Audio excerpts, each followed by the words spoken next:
அலாஸ்காவில் Rome என்ற இடத்துல நடைபெற்று வர ஒரு விசித்திர நிகழ்வு புனைக்கதையை விட ரொம்பவே சுவாரஸ்யமா இருக்கும். அப்படி அலாஸ்காவில் என்னதான் நடக்கின்றது வாங்க இந்த காணொளியில பார்க்கலாம்.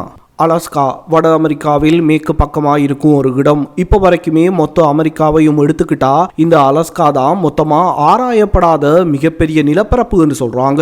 இதுவரைக்கும் கணக்கெடுப்பில் அலாஸ்காவில் 39 மலைகளும் 3000 ஏரிகளும் 12,000க்கும் அதிகமான ஆறுகளும் 27,000 பனிப்பாறைகள் இருப்பதாக பதிவு செய்யப்பட்டிருக்கு.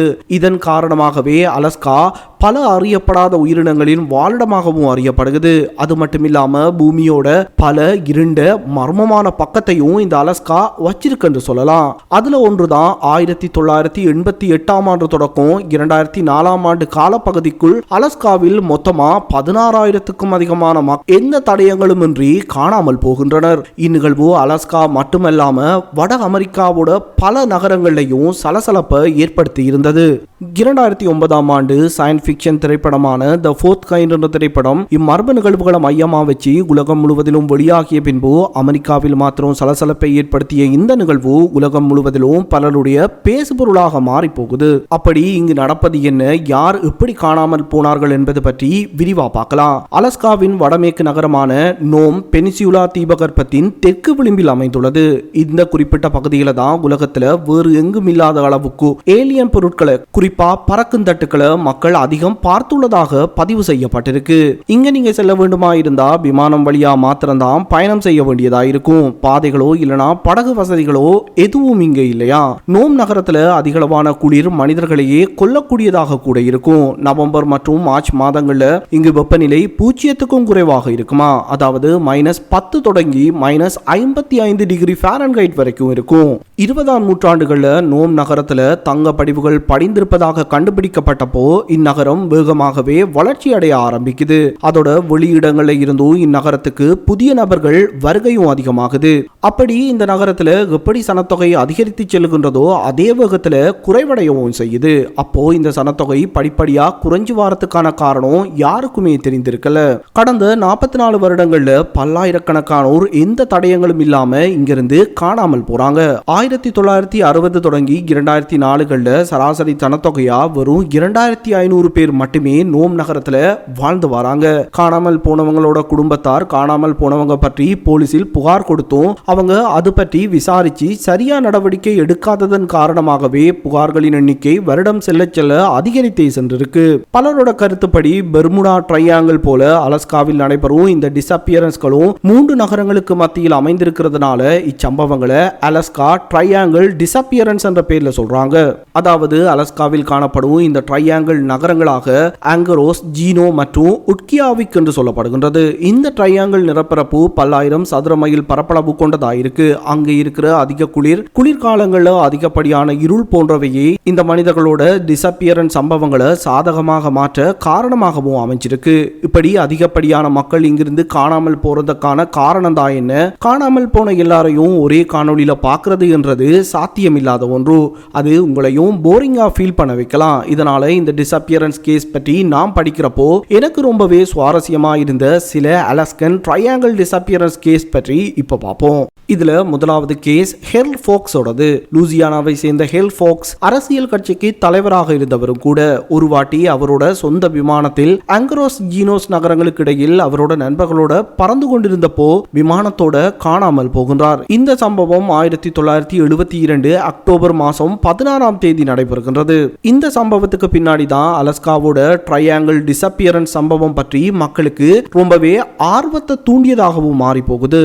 காரணம், இவங்களை தேட மிகப்பெரிய மீட்பு படை 39 நாட்களுக்கும் அதிகமா இந்த ட்ரையாங்கிள் நகரங்களுக்கு இடையில் தேடி பார்த்தப்பவும் கூட விமானத்தையோ இல்லனா அவங்களோட இறந்த உடல் பாகங்களையோ எதையுமே அவர்களால கண்டுபிடிக்க முடியாமலே போய்விட்டதாம். இதுல இரண்டாவது டிசப்பியரன்ஸ் கேஸ் தோமஸ் ஆண்டோனி நூசியோடது.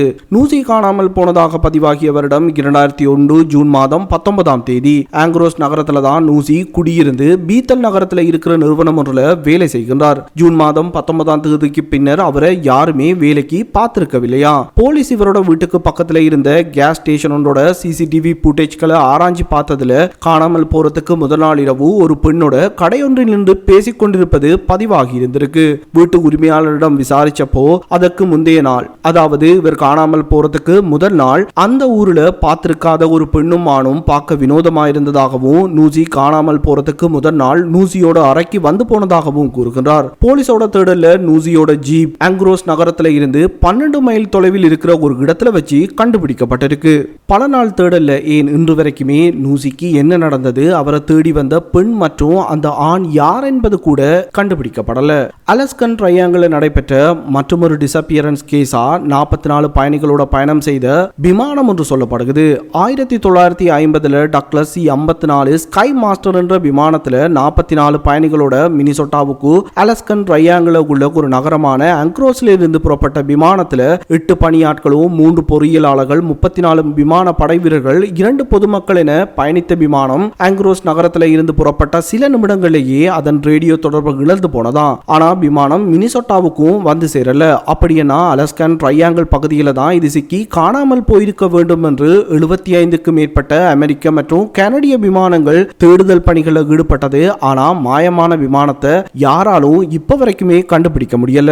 இந்த லிஸ்ட்ல அடுத்ததா பார்க்க போற நபர் பிராங்க் மினானோ. அண்மையில் அலஸ்கன் ட்ரையாங்கிள் பகுதியில் காணாமல் போன நபரா பிராங்க் சொல்லப்படுகின்றார். அதாவது 2020 ஆகஸ்ட் 17ஆம் தேதி இவர் அலஸ்கன் சிட்டிகளில் கொண்டான நினானாவில் வைத்து காணாமல் போயிருந்தார். நினானா நகரம் இந்த அலஸ்கன் ட்ரையாங்கிள் பகுதியோட மத்திய பகுதியாக இருந்திருக்கு. பிராங்கோட குடும்ப நபர்கள் அவர் ஒரு காட்டில் இருந்து கடைசியா தொடர்பு கொண்டதாகவும் அதன் பிறகே அங்கிருந்து தொலைந்து போயிருக்க வேண்டும் என்று நம்புகின்றனர். 4 வருடங்கள் கடந்தும் பிராங்க் உயிரோட இருப்பதாக இப்ப வரைக்குமே எந்த தகவல்களும் இல்ல.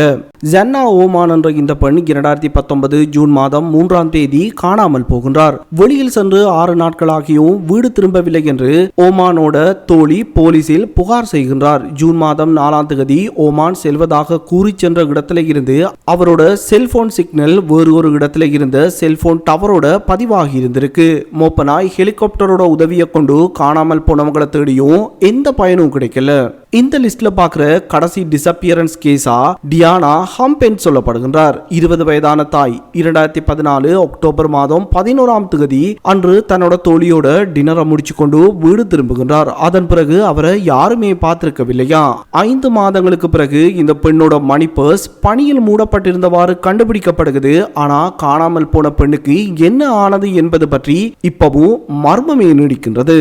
அப்படி ஆயிரக்கணக்கானோர் தொடர்ச்சியாக மர்மமான முறையில் அலஸ்கா ட்ரையாங்கிள் பகுதியில் காணாமல் போயுள்ளனர். அமெரிக்காவோட எஃப்ஐக்கு கேஸ் மாற்றப்பட்டு எந்தவித தடயங்களும் இப்ப வரைக்கும் கிடைக்கல. எஃப்ஐயோட இன்வெஸ்டிகேஷனோட முடிவில் அதிக குளிர் காரணமா இங்க இருக்கிற மக்கள் எல்லோருக்குமே அதிக குடிப்பழக்கம் இருந்திருக்கு. இதனால போதையில விழுந்து அவங்களோட உடல் பனியினால் மூடப்பட்டதனாலேயே காணாமல் போயிருக்கலாம் என்று நம்புகின்றனர். ஆனா காணாமல் போனதாக சொல்லப்பட்ட யாரோட உடலையுமே இப்ப வரைக்கும் இவங்க கண்டுபிடிக்கல. அப்படி இங்கு நடைபெறும் டிசப்பியரன்ஸ்களுக்கு காரணம் என்னவா இருக்கும்? உண்மையிலேயே பலர் நம்புவது போல ஏலியன்கள் தான் இந்த மாதிரி ஆட்களை கடத்தி கொண்டு போறாங்களா? மறுபடியும் இந்த மாதிரி ஒரு சுவாரஸ்யமான கேஸோட உங்களை சந்திக்கிறேன். Bye guys.